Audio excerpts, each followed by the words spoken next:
굿모닝, 좋은 아침입니다. 오늘은 6월 5일 목요일입니다. 오늘도 말씀 앞에 나오신 여러분들을 주님의 이름으로 축복하고 또 환영합니다. 오늘도 말씀 묵상을 통해 또 이 말씀을 통해 하나님께서 허락하시는 은혜와 평강이 여러분들의 삶 가운데 충만하기를 기도하겠습니다. 오늘도 말씀을 통해 하나님을 힘써 알아가시고 또 하나님의 말씀에 순종하며 또 주님을 닮아가시는 저와 여러분들이 될 수 있기를 다시 한번 여러분들과 함께 저도 기도하겠습니다. 오늘 우리에게 주시는 하나님의 말씀은 민수기 33장 38절부터 56절까지의 말씀입니다. 민수기 33장 38절부터 56절까지의 말씀입니다. 우리가 신앙생활을 하다 보면은요, 하나님의 말씀이 우리의 현실과 좀 맞지 않는다라고 느껴질 때가 있죠. 그래서 어쩌면 순종이 쉽지 않게 느껴질 때가 있습니다. 세상의 흐름이나 또 세상의 방법, 또 세상 사람들이 살아가는 모습이 하나님의 말씀과 너무나도 달라서 세상 속에서 하나님의 자녀들로 살아간다는 것이 우리에게는 참 힘들고 또 쉽지 않게 느껴지게 되지요. 하나님께서는 아브라함에게 고향과 친척 아비의 집을 떠나라 라고 말씀하셨습니다. 아무것도 아닌 것처럼 느껴질 수 있지만 사실 현실을 놓고 그 당시에 그러한 상황을 놓고 본다면 정말 힘든 그러한 순종을 요구하는 말씀이었습니다. 또 모세에게도 애굽의 바로왕 앞에 서라고 말씀하셨는데요. 그 역시도 사실은 현실을 또 과거에 있었던 일들을 놓고 본다면 결코 쉽지 않은 그러한 하나님의 명령의 말씀이었지요. 십계명과 또 율법을 우리가 놓고 보면 그 안에는 우리가 지켜야 할 정말 많은 법들이 기록되어져 있습니다.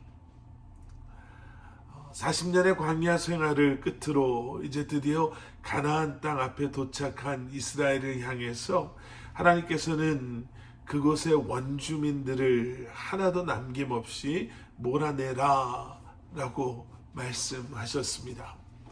오늘 보면 51절, 52절, 53절의 말씀입니다. 이스라엘 백성들에게 말해 일러라. 너희가 요단강을 건너서 가나안으로 들어갈 때 그 땅에 살고 있는 모든 사람들을 너희 앞에서 쫓아내라. 그들이 새겨 만든 우상들을 파괴하고 그들이 부어 만든 우상들을 파괴하며 그들의 모든 산당들을 부수라. 그 땅을 차지하고 거기에서 살도록 하라. 이는 내가 그 땅을 너희가 갖도록 주었기 때문이다. 여러분, 이러한 하나님의 명령은요, 순종을 요구합니다. 왜 하나님께서는 우리에게 순종을 요구하시나? 하나님의 말씀을 잘 듣나 아니면 듣지 않나를 테스트하려고 하시는 건가? 아니면 이제부터는 애굽 바로 왕의 종이 아니라 하나님의 종으로 살라고 말씀하고 계시는 것인가?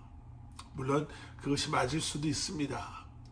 그런데 더 중요한 것은 하나님께서 지금 순종을 요구하시는 이유는 우리의 순종을 통해 하나님께서는 우리를 축복하시기를 원하신다라는 것이죠. 하나님께서는 이스라엘이 가나안에 들어가면 그곳의 원주민들을 어느 정도 웬만큼 많이 몰아내라 라고 말씀하지 않으셨습니다. 그 땅에 살고 있는 모든 사람들을 쫓아내라 라고 말씀하셨죠. 여기서 모든 사람은 한 사람도 빠짐없이 100%를 의미하고 있습니다. 왜냐하면 하나님께서는 하나님께서 약속하신 그 땅의 모든 것을 하나님의 백성들에게 주시기를 원하시기 때문에 그렇습니다.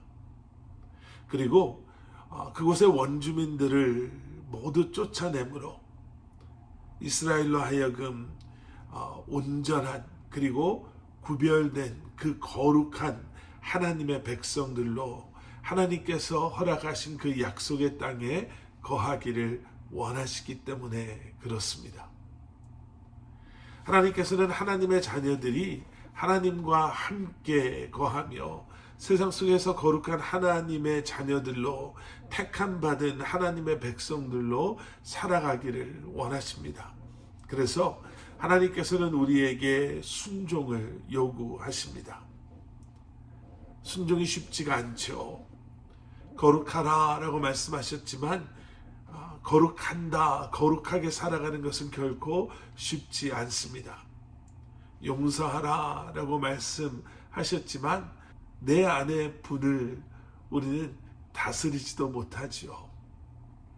감사하라 라고 말씀하셨지만 우리는 원망 가득한 삶을 살 때가 있습니다.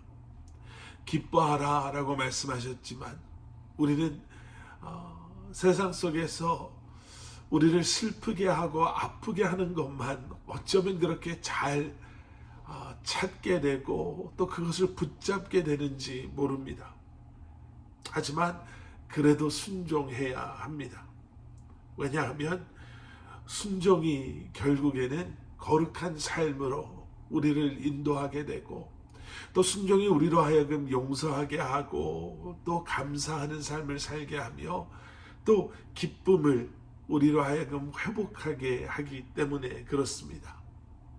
그리고 결국 순종은 그래서 축복의 열쇠가 되기 때문에 그렇습니다. 이유 없는 어려움 때문에 여러분 혹시 힘들어하고 계시지 않습니까? 어려운 길을 가고 계신다 하더라도 하나님을 신뢰하심으로 또 순종하심으로 하나님께서 약속하신 그 축복을 누리실 수 있기를 주님의 이름으로 축원합니다. 순종하실 때 예상치 못했던 그러한 놀라운 일들이 하나님의 복 주심이 그 은혜가 허락하심이 기쁨과 감사가 여러분들의 삶 가운데 회복되게 되어지고 충만케 되어질 줄 믿습니다. 우리 함께 기도하시겠습니다. 사랑의 아버지 하나님, 주님 감사합니다. 오늘도 말씀으로 우리를 위로해 주시고 또 우리로 하여금 우리가 어떠한 모습으로 또 어떻게 살아야 할지 다시 한번 말씀을 통해 묵상하게 하시고 또 결단하게 하시니 감사합니다. 다시 한번 순종하는 마음으로 우리가 어떠한 상황에 있던 주님을 신뢰함으로 순종함으로 주님과 동행하게 하여 주시고 다시 한번 우리의 순종을 통해 우리의 삶 가운데 기쁨과 감사가 아버지 하나님 주님께서 원하시는 그 마음이 회복되어지게 하여 주시옵소서. 감사드리오며 이 모든 말씀 예수 그리스도 이름 받들어 간절히 기도드렸사옵나이다. 아멘.